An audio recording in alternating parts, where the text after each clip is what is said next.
माताजी सबको, इतिहासकार में आपका स्वागत है। वीर जेठी जी जाला और बंजारियों का बलिदान, सचमुच अद्भुत बलिदान। यह सुबह का पहर है। वांकानेर उपजिले के अंतर्गत रती देवली गांव में गांव के मुखिया जेठी जी खड़े हैं। गांव का मुखिया खड़ा था तो 7 घुड़सवार निकले। उन्हें देखकर जेठी जी बोले, राम राम, कहाँ जा रहे हो? राम राम, घुड़सवार ने अपने घोड़ा रोका और जवाब दिया,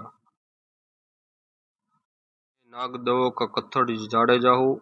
जेठ जी ने घोड़े को बाघ बना दिया है। अरे, तुम जैसा मेहमान कहाँ से आ गए?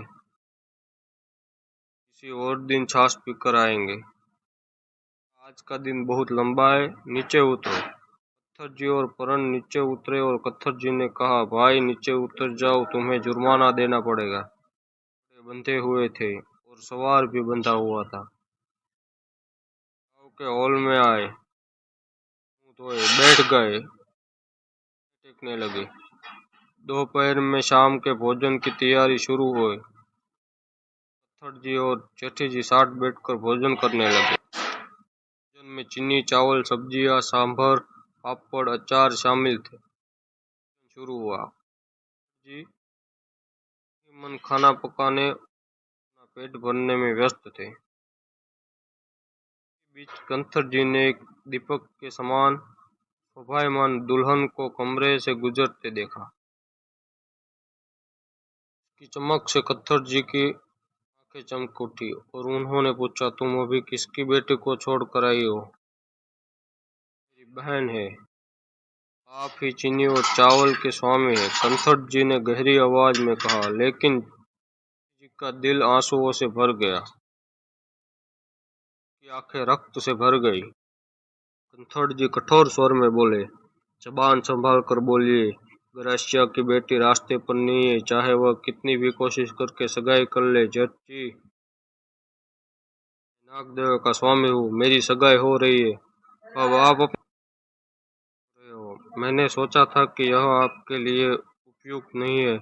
यदि आपने मोभा के अनुरूप बात की होती तो कत्थर जी की बोलती बंद हो जाती। कहने को कुछ नहीं बचता। साला ने उसकी नाक काटकर उसके हाथ में रख दी थी। घटना को 2 महीने बीत चुके थे। एक दोपहर एक पुजारी दल काटक रत्ती देवली में आया। एक जगह की तलाश कर रहा था। कत्थर जी 100 भिक्षुओं और एक संतकी को साथ उनकी पूजा करने आए थे। ने गांव को मुखिया जाला से कहा कि वह बहुत सारे सांपों के साथ मंदिर आया है। उसने कहा कि वह अपनी पत्नी से लड़ने आया था। कत्थर जी के सांपों को देखकर जाल को झटका लग गया। जेठ जी साथों साथ दरबार किले में गए और अपनी बहन से कहा, वांकानेर मान की पलानी से मिलो। कत्थर जी तुम्हारा आदेश मानने आए हैं। जाला वंश की इज्जत दांव पर लगी है। 17 वर्षीय युवक ग्रासनी सुबह उठकर वांकानेर चला गया। ने अपना हथियार बांध लिया और कत्थर जी से लड़ने के लिए तैयार हो गए, जो मीनार पर चढ़ने का कोड लेकर आए थे। जाओ, आपने कत्थर जी से कहो कि यदि वे छिपकर भी नागदेवों के पास आए तो खाली हाथ नहीं लौटेंगे।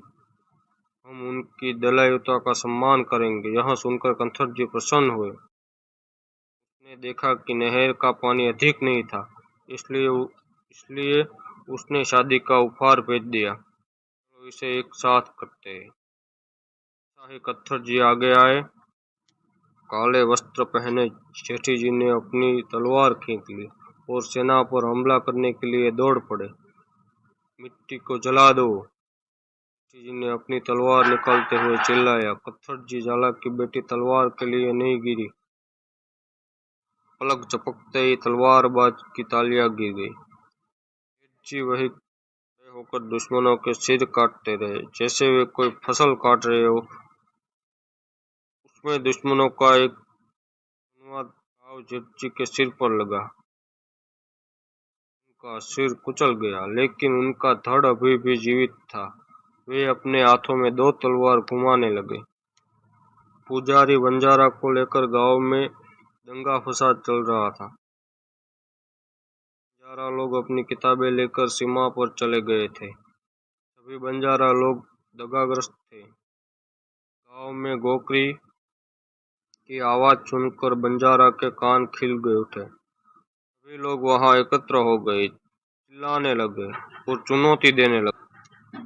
पुजारी ने देखा कि सिर विहीन शव उसकी ओर आ रहा है। बंजारा के अंग कांपने लगे। बंजारा लोग दंग होकर कुल्हाड़ी, कुल्हाड़ियां, लाठियां, फावड़े और जो कुछ उन्हें मिला लेकर उसकी ओर दौड़ पड़े। बंजारा परिवार ने बैठक बुलाई और वे तुरंत चौंक गए, लेकिन फिर बंजारों के सिर पर भालों और तलवारों का प्रहार और बंजारा जिसके घाव किए हुए हैं। लेकिन फिर बंजारों ने बंजारों के सिर पर भालों और तलवारों से प्रहार किया और बंजारा इसने ऐसे घाव किए थे कि योद्धा में बदल गया।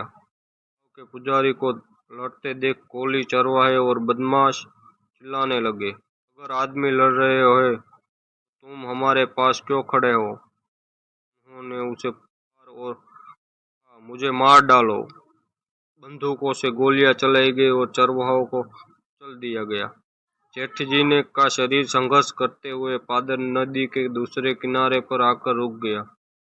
देर तक माँ वाकानेर की दरांती उसे पीटती रही, लेकिन शोर थम गया, इसलिए दरांती जली हुई लाशों को संभालने के बाद वापस लौट गई। दरांती ने जेठ जी की खबर दी तो दो लोग अपने भाई की खबर सुनने के लिए खड़े हैं, वे गिर पड़े और उनके प्राण निकल गए। बहादुर जेठी जी चरवाहे, कोलियों और बंजारियों का अत्याचार के खिलाफ खड़े हैं।